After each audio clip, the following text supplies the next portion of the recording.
Welcome to the Petersen's Bowhunting Podcast. All bow hunting, all the time. Now, here's your host, editor Christian Berg. All right, welcome back to the Bowhunting Podcast. We appreciate you, and this week I've got my great friend, Mr. Timothy Kent from Phoenix Branding. How are you, my friend? I'm great, man. I'm just here to pump Phoenix Branding. Nobody knows what Phoenix Branding is. That's all right. That's the way it's supposed to be. It's supposed to be the companies that we work for that shine. So absolutely. I did want to throw that out there because it is a little bit of behind the scenes almost in the industry. Tim is a marketing and public relations guru, and he works with a lot of companies that you would be familiar with. Most notably, and by far, I'm sure your biggest client is Prairie Outdoors. So it's everything from Rage and Muzzy to block targets and not block targets. Block targets. Targets, Carbon Express. We just purchased Scent Crusher, so covert scouting cameras. We've got quite the portfolio, about 20 brands, and it's a great company to work with, and I love the relationship, and I feel grateful that I get to actually continue to work in the archery and hunting industry. Yep. So that's a little bit about Tim, but we're not gonna bore you with a bunch of talk about all Ferdine's fine family of products this week. I actually reached out to Tim because we've been friends for a long time. We've done some hunting together over the years, and I wanted to talk with Tim about some DIY antelope hunting because we are here, getting towards the latter part of July, and it won't be very long at all that pronghorn seasons will be opening up throughout the West. And Tim and I enjoyed a really fun and successful antelope hunt together a few years back in eastern Montana. But there's a lot of opportunity out there, Tim, for people. I think that the average eastern person, which you and I both are, right? You live in New York, I live in Pennsylvania. We both have lots of friends, here at home who are bow hunters. I mean, 99% of all these guys and gals, they're never going to go pronghorn hunting, but they really should.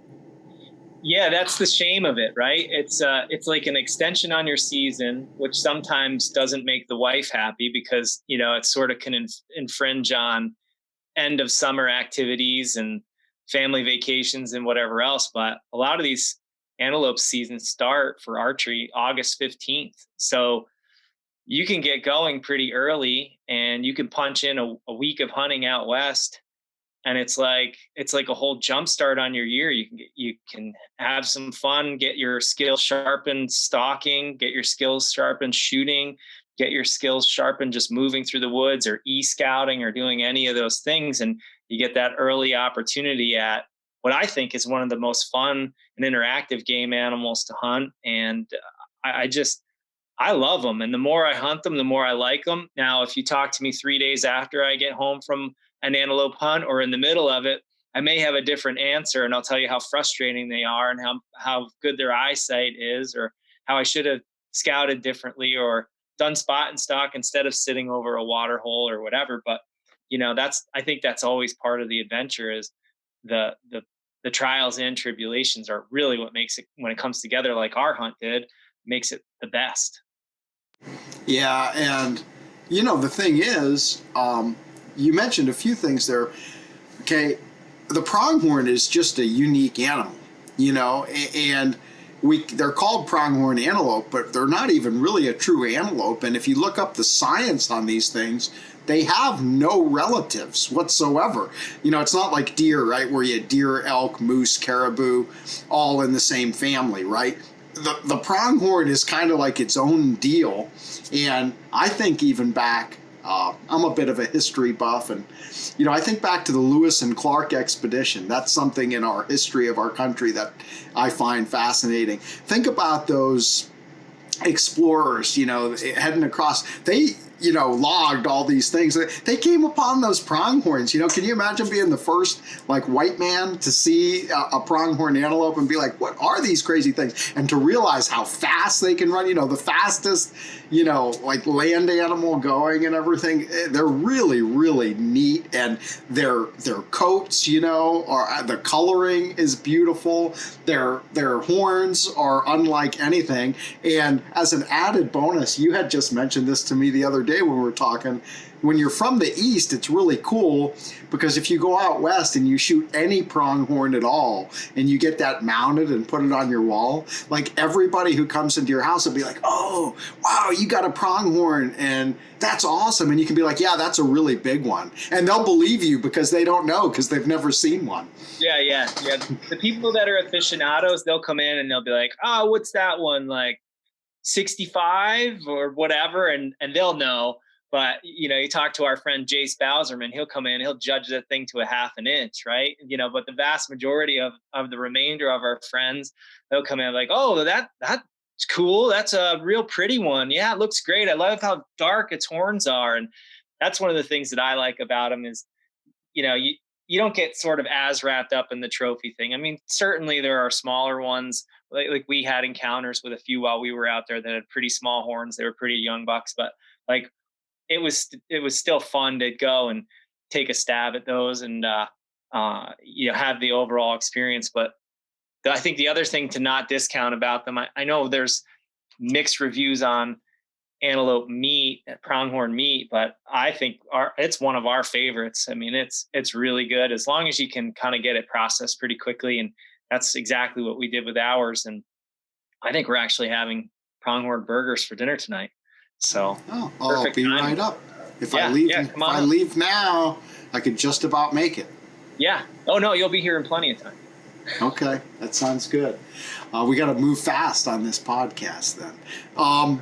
The other thing, okay, so you got the animals are unique. The other thing that, again, I'm looking at this from our perspective as Easterners, but I mean, heck, even if you live out west, unless you're right on the prairie, if you live up in the mountains where there's lots of trees, I mean, the habitat that these animals inhabit is also really different. It's a chance, like you say, not only to start your season early, but to experience an incredible landscape, and even in areas where it's wide open, there's usually at least some topography. You've got some hills, you've got a lot of ditches, like creek beds, river beds, which tend to be not always particularly filled with water during antelope season. It's usually pretty hot and dry. But, and then the other neat thing about that terrain is you can see a lot of animals. If you think about whitetail hunting, which is the bread and butter in our part of the world, you could be sitting in a tree stand in the forest. You could have 50 deer within 100 yards of you and never see any of them. Out there in antelope country, it's the opposite, and it kind of almost comes to your comment about frustration because you might go out and see 200 antelope a day and never even come close to getting a shot at any of them. The other interesting thing about that, the diversity in the terrain, like you're detailing, but from year to year, obviously, like this year, it's my understanding in a lot of the Western states, they're getting considerable amounts of moisture. So the grasses are really, really tall, which bodes really well. The year that we went out, if you remember, we had pretty good grasses that year, and it had rained a pretty good amount right before we got there and while we were there too, which added to the challenge. But when those grasses are taller, it gives you a lot more opportunities to sneak and stalk and do those things. But if you get into years where it's really dry, I believe it was last year and the year before were really dry out there, you may only have, kind of stubbly grass. It's only a few inches tall. It totally changes the dynamic and the opportunities that you have at scouting those animals. So you have to be that much more dialed in with how you're utilizing the train, how you're presenting your stalks, how you're coming in on those animals, and then what your strategy is each time. I think you and I added it up after that last hunt, and it was like 10 to 12 stalks per shot opportunity or something like that. And, when you kind of put that into context, that's pretty cool that you can have that much opportunity on a hunt, because you go on an elk hunt or a mule deer hunt or a whitetail hunt. I mean, it's not really that often that you have that many opportunities to at least go and make a play on an animal. And for me, that's just one of the most fun things about antelope hunting. And in a 4 or 5 day hunt, which again is rather short compared to some of the other species that you chase, you can get a lot of action and a lot of adrenaline rolling. And that's the best. I mean, going back to our hunt, that particular year was wet. So we started out sitting water holes. We had set up a couple of blinds, and then we really realized pretty quickly that the goats weren't going to come in. They had too many options for water. So we immediately transitioned to spot and stalk after the first day. And I don't even think we got through a full day. Actually, I think that first evening we kind of banged out, and we burned a lot of road miles. We spent a lot of money in gas, but we had tons of encounters with animals, and we were finding them in places all over on different. We were taking advantage of the block management program, of course, and we were finding them on farms that we had signed into on block management, and then on other pieces of public and private. We got permission on a private piece, and it seemed like not everywhere we went we ran into antelope, but they were in abundance in a lot of places. And because of the way the road systems are, we could just stop and glass and then figure out a strategy and make a play and go into one of those 10 to 12 stalks per shot opportunity. And between the two of us, we had a fair amount of shot opportunities, and some of them were stretching the distance a little bit, but it was awesome. And the nice part is you get to interact with whoever you're partnered with on a hunt. Whereas, you do a river bottom whitetail hunt, let's say in Montana, you're in solidarity most of the time, and you're on your own and you have your own thoughts, which is great. But we have that in October and November and December to be able to interact and do something with one of your friends and enjoy it. I mean, I'm really bullish on the idea of getting out there and just enjoying the holistic experience and what it has to present. Yeah, I think, I'm just thinking back to those stalks and stuff, and I'm like, I think I had a couple of misses before, I finally killed my goat. And like you said, they were, some longer pokes, I mean, I think I killed at 55, and I think the other opportunities were, 70, maybe a little over 70, and that's not an easy shot to make anytime, and especially if you've been trying to crawl a little bit or move and you're a little bit winded or your adrenaline's going. But like you said, it's fun, and you have your buddy there with you to encourage you or to mock you or whatever is most in order for the moment. The social aspect is great. You don't get bored because you're either stalking antelope or looking for antelope or driving around to try and find a new area to look for antelope and stalk antelope. And I'll tell you what, the other great thing, as opposed to a deer hunt or an elk hunt, your prime conditions for your antelope hunt aren't necessarily early and late in the day. You can really hunt them all day because they're just out there grazing, or they'll lay down, different times, take a rest for a while. But I mean, they're out there, they're visible, right? Out there in the open country. And you could sleep in easily until 7:30, 8 o'clock if you wanted to. Head out, 8, 8:30, even 9 o'clock. You could hunt, most of the day and still be back to camp or wherever you're staying at a reasonable hour. And I mean, that's kind of nice as well.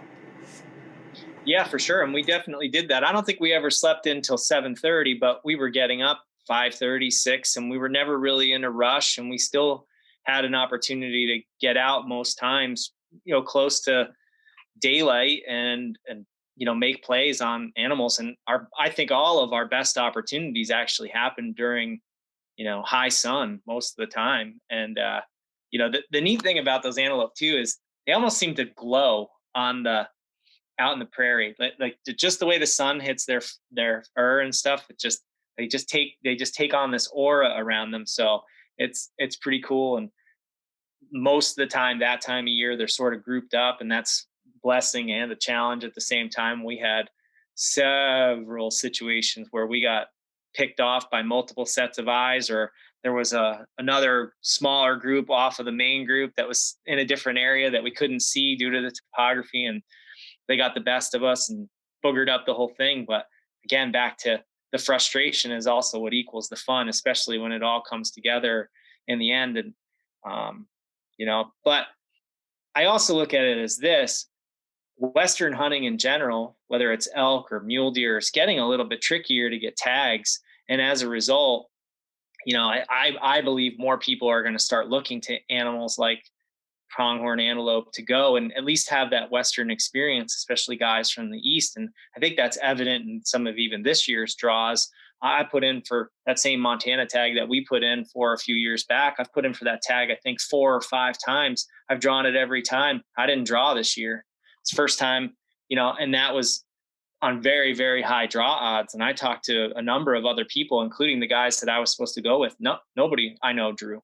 So I don't know if there was a cutback on those tags or whatever else, but, further to my point, it's just another sort of Western experience that people can get. And maybe it's their first introduction to the West, and then they scale up from there, or it's just a way to offset the difficulty with some of these other tags. And, you can still get over the counter tags in a few states and have great hunting. I just elected to use the time to fill my family's cup and focus a little bit more on elk instead, and, default to going again next year. But, I love the West. I would live there if I didn't have roots here and everything else and businesses and whatever. But,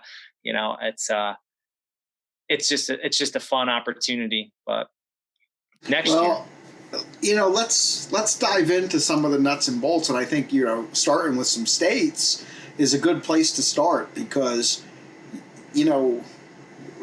pronghorns inhabit a pretty big range, actually, if you think about our country. I mean, you're really going to start, Kansas, Oklahoma, and then obviously you head west from there, and you got Colorado, North Dakota, South Dakota, Montana, Wyoming. I'm sure there are some goats in Idaho, certainly Arizona, New Mexico. I think even into Texas, West Texas, California. I mean, we tend to focus, I think Wyoming gets the most. Wyoming has the biggest herd and probably the best density and stuff, and gets most of the play in outdoor media. And then South Dakota and Montana probably come next. But there's an awful lot of opportunity out there to hunt pronghorns. And for a lot of people, depending on where you live, it's not that far, really, from where you are. I mean, unless you're back east here, but if you're anywhere from the Mississippi River, west in our country, pronghorns are not that inaccessible to you. And like you said, there's over-the-counter tags available in various states and units, and even the limited entry tags, unless you're talking about like a few units in like Arizona and New Mexico come to mind that I know there are some units in those states where it takes a long time to draw. Most of your hunting is not more than a point or two to draw these tags. Yeah, and there's still over-the-counter opportunities in some states too, and that South Dakota and Colorado. And that definitely, so if you decide last minute you have a little bit of time and a little bit of extra money, you can pick up and go and take advantage of it. You don't necessarily even need to draw a tag. You can do it last minute. And maybe it's just an idea that pops in after you listen to a podcast like this one, or you haven't drawn some of the other tags that you were trying to get somewhere, or again, you have some free time. I mean, there's still opportunities. The door is not shut.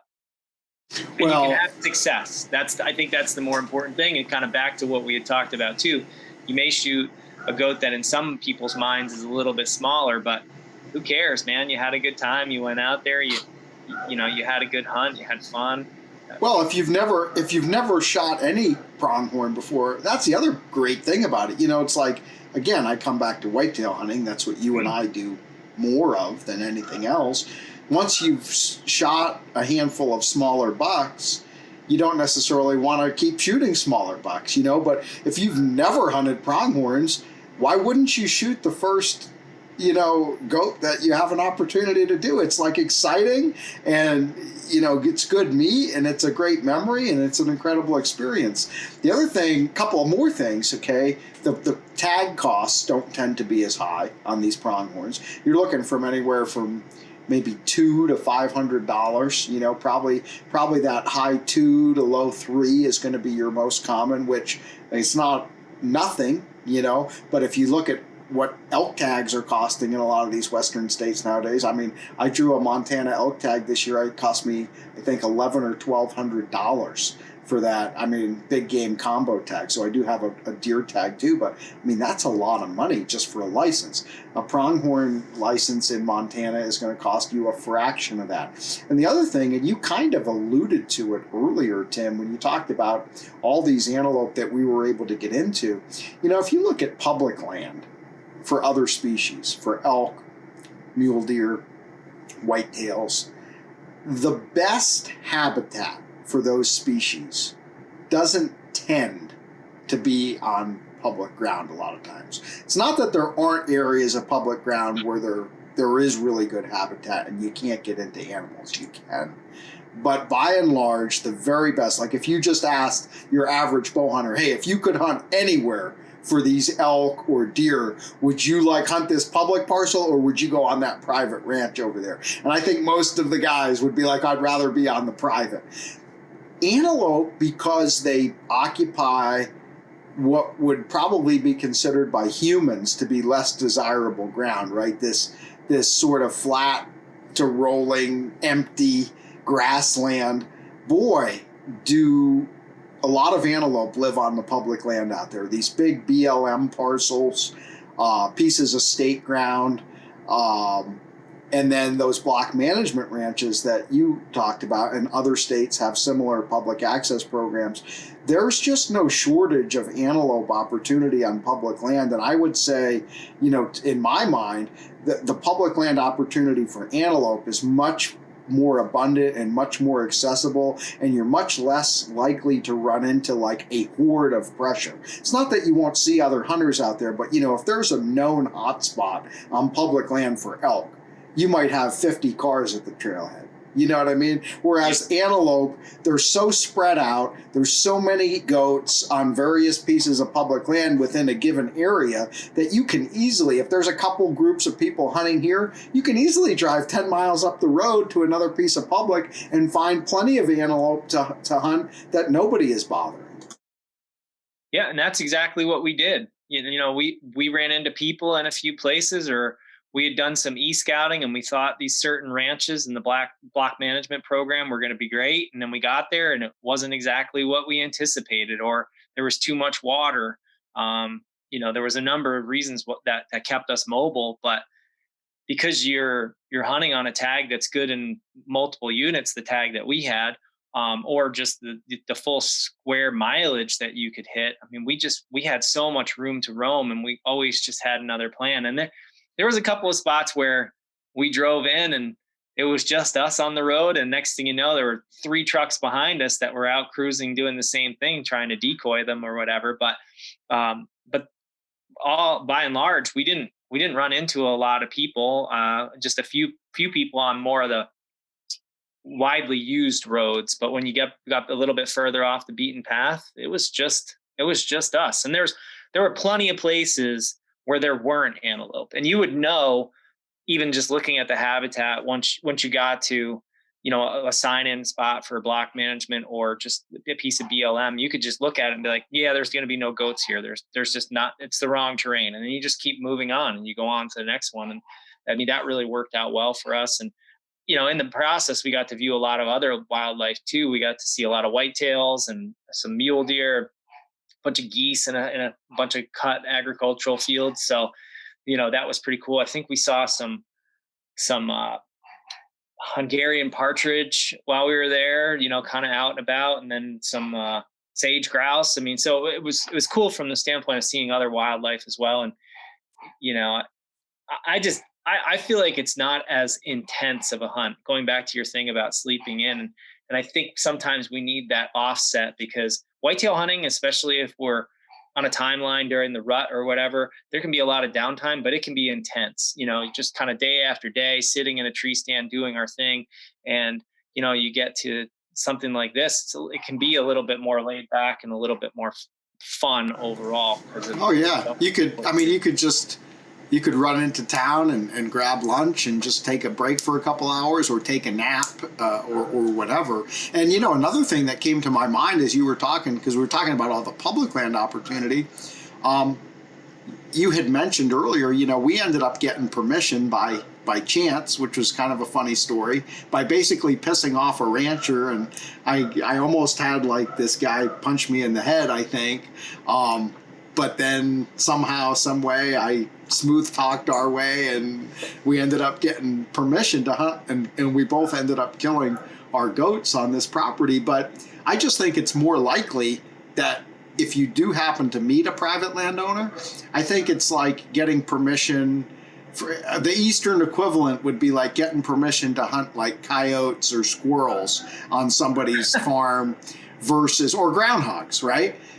Versus like, can I hunt deer here? Because they may say, well, no, you can't hunt deer because, our family hunts deer here. But if you want to hunt squirrels or doves or groundhogs or whatever, that's okay. And I think it's out west, if you ask somebody, can I hunt mule deer or can I hunt elk on your property? They might say, well, again, that's something that we do and we'd rather have you not. But, antelope, that's not quite as high on the pecking order. If you want to go in here and hunt antelope, have at it. And if you're from out of town, like this guy knew, okay, you got a guy from PA and another guy from New York, they're not going to be here during deer season. You know what I mean? They're going to be long gone. So if I let these guys hunt antelope for a few days here on my ranch, it's not like it's going to be that big of a deal. So that's a nice bonus too.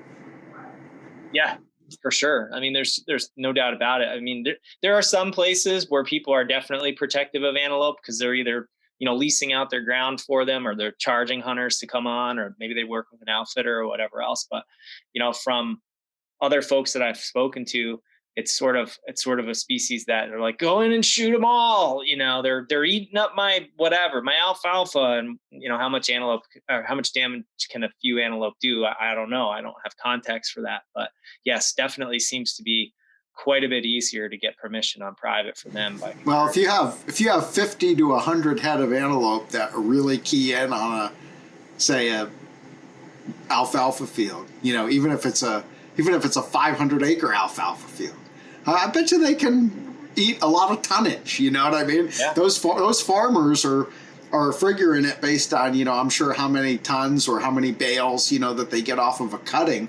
And I would say, I mean, I can only, again, it's funny because I was just talking to a farmer here, like right 10 minutes from my house the other day. He was talking about these 3 alfalfa fields he has and whitetails. And like the one right up above his barn, he was telling me, how many bales he got off of that one. And then there's one up on the hill surrounded by woods where he got less. And then there's a third one that's a little further in the cover. And he's like, I didn't even get anything off of that because of all the deer. So I'm sure that they definitely, take a toll. Now let's talk a little bit now, shifting into strategy. And again, you touched on it some, but your strategy for antelope is going to vary depending on the time of the season that you go and also the weather conditions. So like you had mentioned, in a really dry year, okay, you're not going to have as much grass, not as much cover. It's going to make the spot and stalk more difficult. It's also going to mean that water is probably pretty scarce. And so you're going to probably spend a lot of your first, day to day and a half or so following up on your remote scouting, right? You're going to try and identify some water holes and other water sources, stock tanks and things like that in advance. Follow up on those. Hopefully, if it's really dry, you find 2 or 3 spots that seem like they're getting a lot of antelope activity. You're probably setting up a blind and, parking your ass in there for a long sit and hoping to get a shot that way. Yep, for sure. I mean, I think one of the things that you can do from afar is, jump onto an e-scouting program. I use HuntStand, take a look at the terrain, take a look at where there's water tanks or water holes or little ponds and that type of thing, and do your best to identify where water is. And then, again, take a look at the terrain and the topography and see, where there might be opportunities to spot and stalk if it is a wet year, or if you get rain just before you go. Cause I mean, a puddle the size of the top of a pot that you would use for cooking on your stove could supply an antelope water for a day or two. And it's just, when you think about it, there's all those teeny tiny little potholes out on the prairie. If you get rain for 2 days right before you go, they could all be full. So you need to have a plan in order to spot and stalk. So back to what you mentioned earlier, you want to look for those little cuts and drainages and coulees, because those are all opportunities. And then from there, you really need to let your glass do the work. But you need to be able to identify different areas that before you get there that might potentially hold goats, and get you a little bit further away from roads, or get you onto roads that are a little bit less used by comparison to some of these main roads. Because the main roads definitely, especially if they're paved and they have cell phone service, they definitely see quite a bit more activity by comparison, which we definitely experience. At the same time, those water holes also see more activity. So one of the first antelope hunts I ever did, there was actually a pivot, that they use for irrigation on an alfalfa field, and that pivot was leaking, and it just created a water source inside of that alfalfa field. Those goats wouldn't even leave that alfalfa field. Essentially, you just saw them hanging out there all the time because they had their food, they had their water, and they didn't need to go anywhere. It's not like they need cover the same, or at least in my experience, the same as some of the other animals that we hunt. So they just were chilling in the sun, doing their thing, and they were essentially invincible. So, if you're able to set up a blind at night and sneak in there or sleep in there or do whatever, that can work really, really well if you have a scenario like that. But it's just an example of how you don't know what you might encounter, in that boots on the ground time of field when you get to a spot is really helpful as well. You can't just e-scout.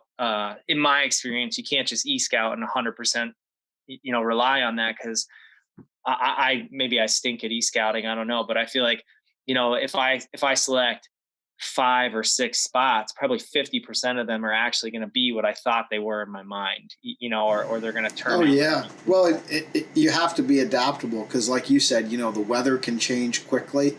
And I think one of the hardest things on an antelope hunt is the early part of the season. Typically, I've changed my thought process on even planning antelope hunts since I first, hunted them like 10, 15 years ago.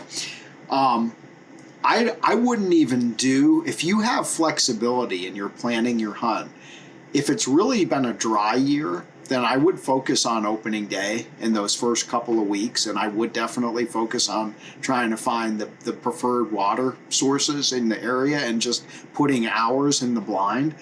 But if it's been a wet year, this is like what we experienced on our hunt. I experienced on a DIY hunt I did in South Dakota.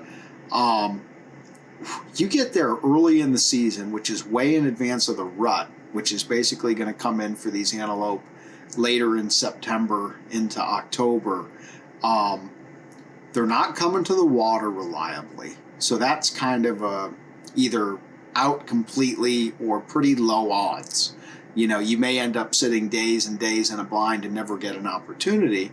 So you switch to this spot and stalk, but to your point, you had mentioned earlier, they're still in pretty good groups generally at that time of year, and they're not doing much. There's no rut. The bucks are not aggressive really, and decoying, which is going to be really effective in the rut, isn't necessarily going to be all that effective for the most part. Although you and I lucked out, on my goat in particular, I was able to decoy, but that was a lone goat by himself, and I think he was just curious. It wasn't an aggression trigger by any means, where during the rut, those bucks will be wanting to chase an intruder out of the area to protect their harem. It wasn't anything like that. So anyway, where I'm going with all this is, if you're left You get there for opening day, you think you're going to sit water and the water isn't working. Now all of a sudden you're trying to belly crawl and slither through the grass and try to get within bow range of these groups of antelope that have literally eyes that are like 10x binoculars. And it ain't easy because there are two things, and I'll let you take it to talk about these two things. But one is, generally, before you get to all the way where you want to be, you're going to run out of cover, both in the form of topography or grass or whatever. You might be sneaking along like a dry creek bed, but then at some point you get to 200 yards from the goats and there's nothing else to conceal you. And the other thing is, these goats have what I'll call like a buffer zone, where they'll tolerate you moving towards them to a certain distance. And then once you sort of get to the edge of that bubble, they're going to start to pay attention to what you're doing. And if you continue to press, eventually you're going to flip the switch and they're going to go. And when they go over the next hill, you can pretty much just forget about that and go find another group of antelope because you ain't getting on them today. Yeah, and they're going at 40, 50 miles an hour, right? See ya. We're done. Yeah, for sure. That's where the decoying side, I think, becomes really helpful when you run out of cover, is now you can use your decoy as cover. Even if it's not at a time of year where they're being aggressive toward the decoy, you can do that. I know guys that have done this where they actually use horses, and they use the horse and they'll sneak behind, or mules, and they'll sneak behind the horses and mules because the goats are used to seeing it and they can't count legs. So they don't know that horse all of a sudden has 6 legs or whatever, right? Or 8 or whatever. So, and they'll use them as like a shield and move along. And there's cow decoys and other antelope decoys and whatever else that, I think a lot of guys use it like thinking they're going to decoy the goats in, but it's just an opportunity for you to create your own cover between you so you can close that distance and then, sort of get inside that bubble that you're talking about with a little bit more safety. Would it cut down on the number of stalks per shot opportunity? Yes, but it also depends upon the animal like anything else. I mean, they all have their own sensitivities. We decoyed a little bit while we were there.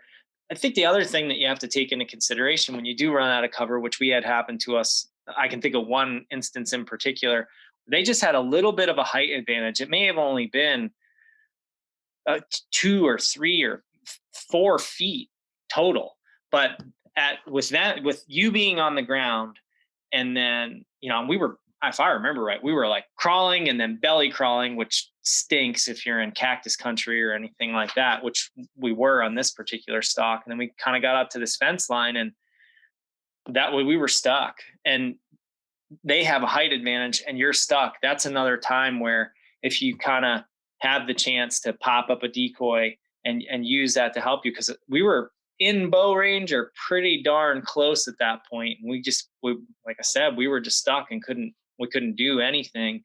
But that's just another learning opportunity. You evaluate what your plan is beforehand, but the best laid plans obviously, can go awry. And we thought we had that one slam dunk. I mean, the first day we were there, it was even before this, I think it was 2 days before the season, we had scouted out that spot and we're like, oh man, if these goats get to right here, we're going to be able to kill them. And then we went up in there one day and sure enough, they were there. We're like, oh yeah, this is going to happen. This is the one, Oh, I know exactly the spot that you're talking about. I think it was over here on Sheep Mountain Road, I think.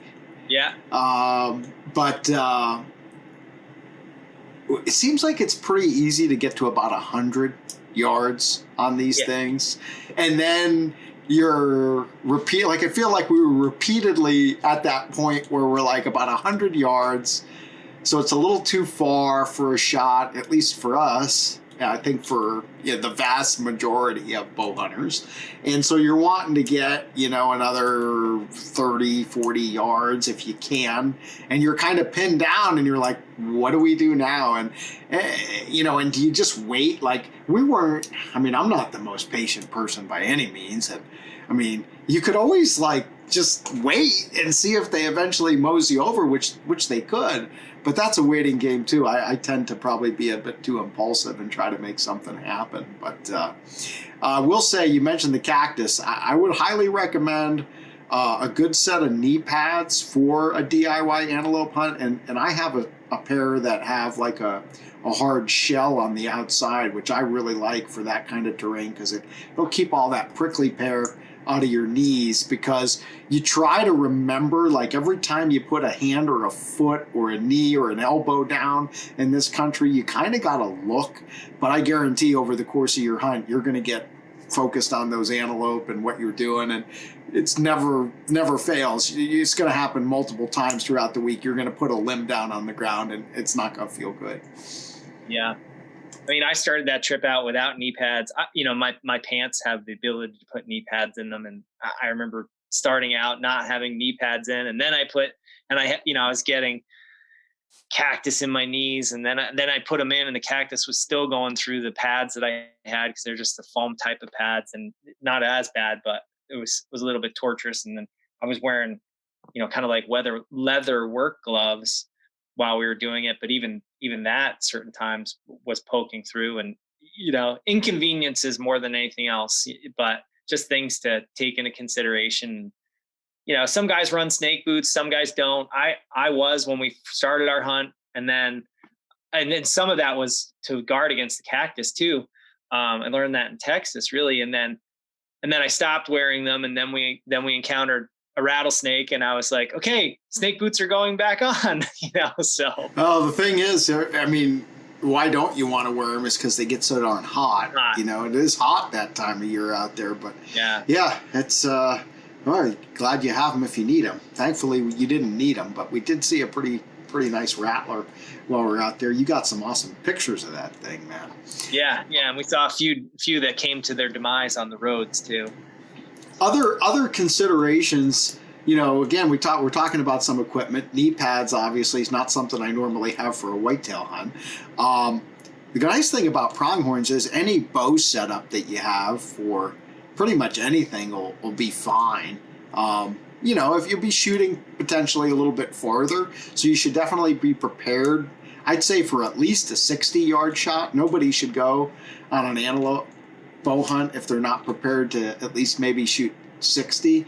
Some guys think about going to lighter arrows. It will flatten your trajectory a little bit, but to be honest with you, I didn't really switch up for any of my antelope hunts. I've just shot my whitetail stuff.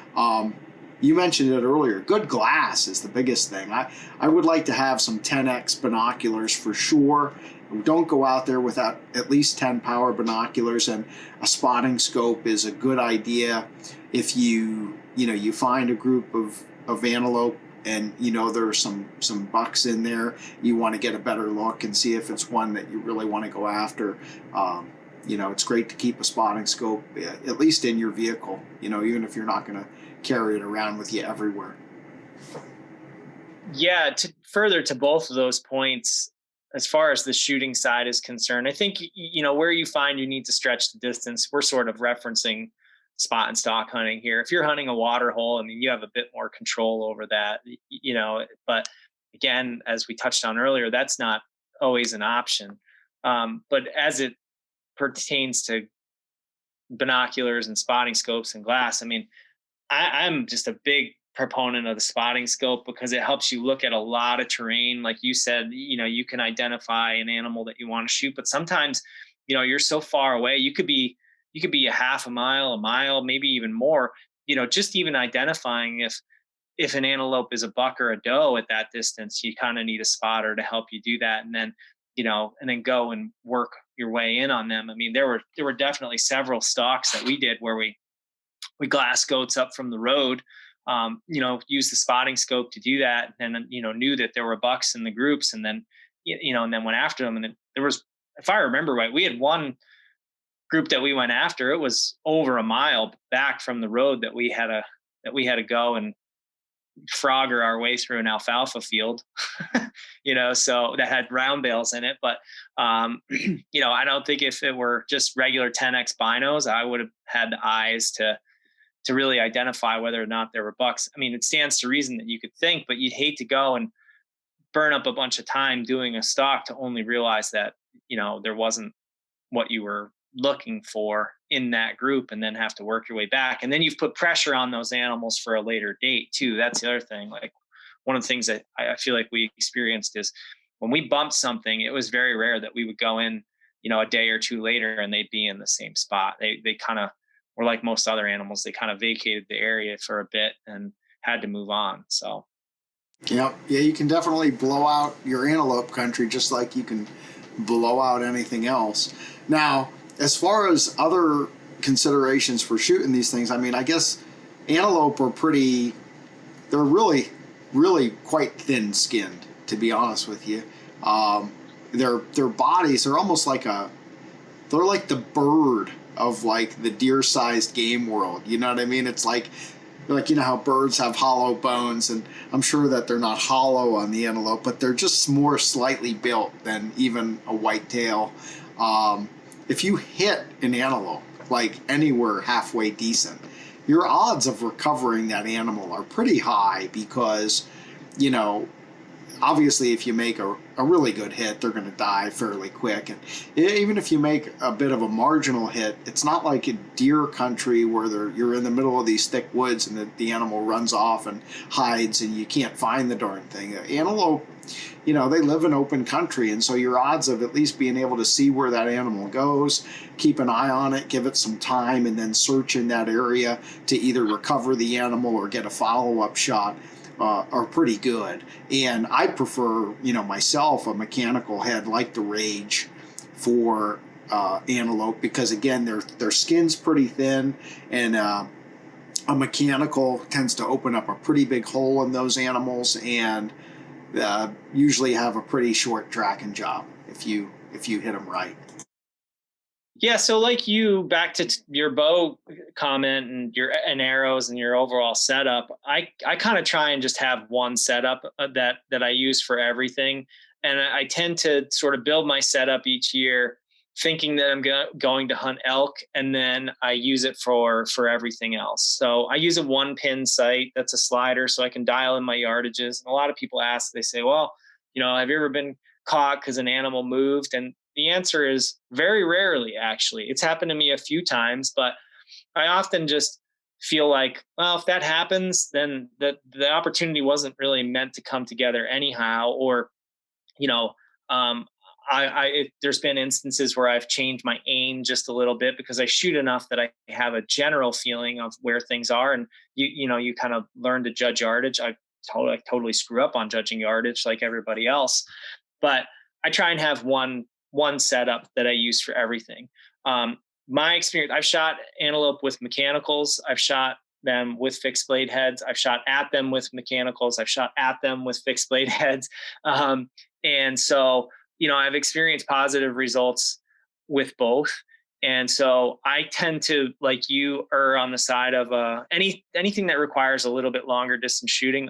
I like a lower profile broadhead, like a mechanical, because I'm going to have more of a true shot, less impact from wind at distance and whatever else. So I like that. And, as you touched on, I feel like almost anywhere you hit a goat, they're going to have a reaction to, and they're going to go and they're going to lay up. And if you need to put a second shot on them, you can figure out a way to do that if you're patient and you give it time, and you can see how far they've gone and do whatever. I rarely hear about people losing antelope. Maybe I don't talk to enough folks about that, but in my experience, I've been fortunate to put good shots on all the goats that I've shot, and that's not always commmen for me. You made else, right? But you made a devastating shot on the one on our hunt. I mean, you shot.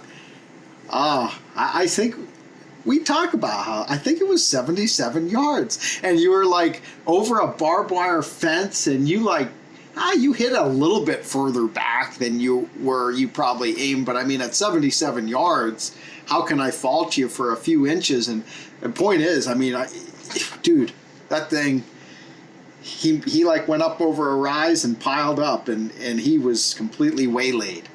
But I think one of the things that I've discovered about all game is like, for me, especially, I have a longer shot sequence. I have about a 7, 8, 8.5 seconds shot sequence because of the type of release I shoot. And it's just how I actuate a release and that type of thing. So I need to draw, and I need to draw early.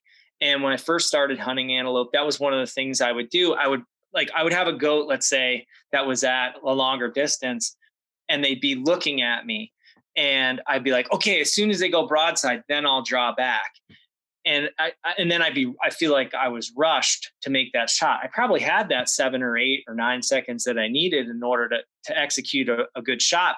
But mentally, I was just redlining and melting down because I thought I needed to rush.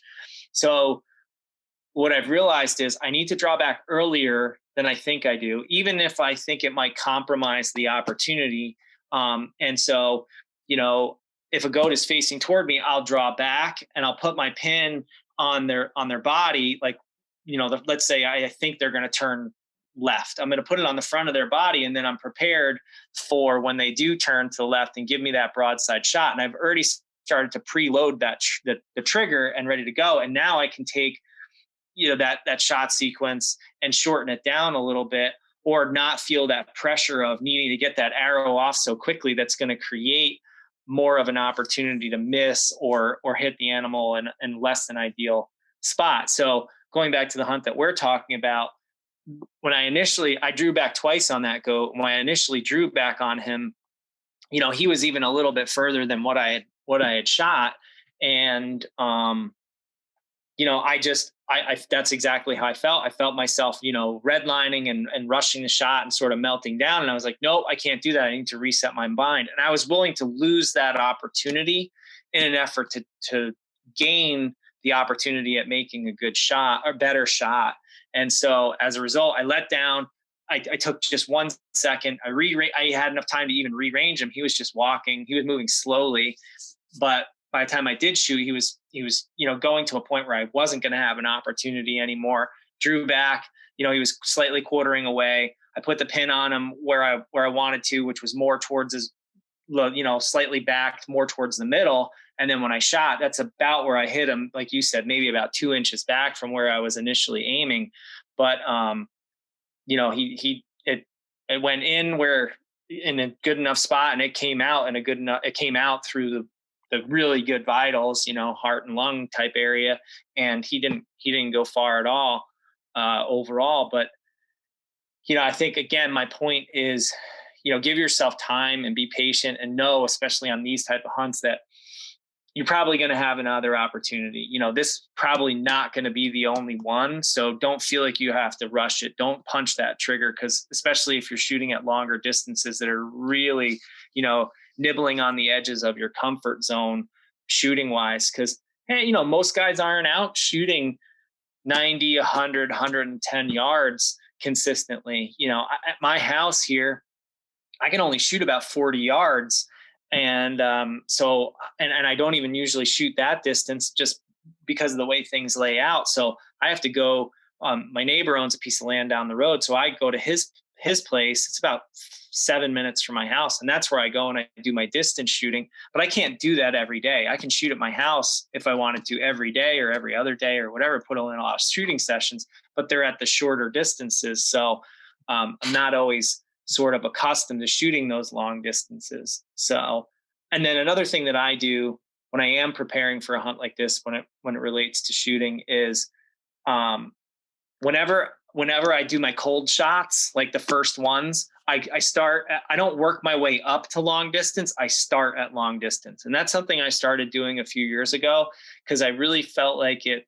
I've like a lot of archers, I've struggled with target panic over the years, or rushing the shot, or doing whatever. It's all target panic, just different ways of expressing it in conversation. But I felt like if I started with those longer shots, it really made me like sure up my mind and become a lot more focused on executing a good shot initially out of the gate, that cold shot. And then I'll do a few rounds at 90 or 80, 90, 100, whatever.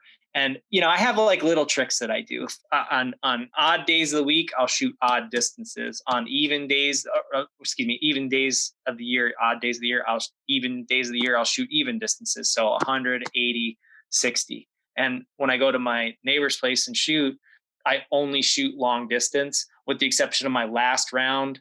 My very last round, I might shoot 3 arrows at like 30 yards, and then that's it. Because and then I'm done. I'm usually kind of getting fatigued, and I want to pack up my stuff and go home and hang out. But obviously, shooting is a big component, and you have to just operate where you're comfortable. And preparation in that regard is really what makes it so you're able to rise to the occasion. Which we're all not always great at doing, myself included. Well, I mean, I think everything that you were just talking about is a great place to end this episode, because you were getting into a little bit of a deep dive on your thought process, on your preparation, your practice regimen for getting ready for the moment of truth out in the field, as well as what's going through your head when you actually are at full draw on an antelope or another animal. And obviously you shoot some kind of a hinge or tension release, probably based on what you were saying. That's what I took from that anyway, which may not be applicable to everybody. But the point is, if you listen to what Tim was just saying, okay, there's a lot of time and effort that goes into getting ready. And if you start your season with an antelope hunt, okay, you're going to be hunting in mid-August, late August, early September, whatever. Man, you're going to be way ahead of the game when it comes to your elk hunt or your mule deer hunt or your whitetail hunt, which is going to be later in the year, because you're already going to have gone through all that preparation, the longer range practice, making sure all your equipment is dialed in.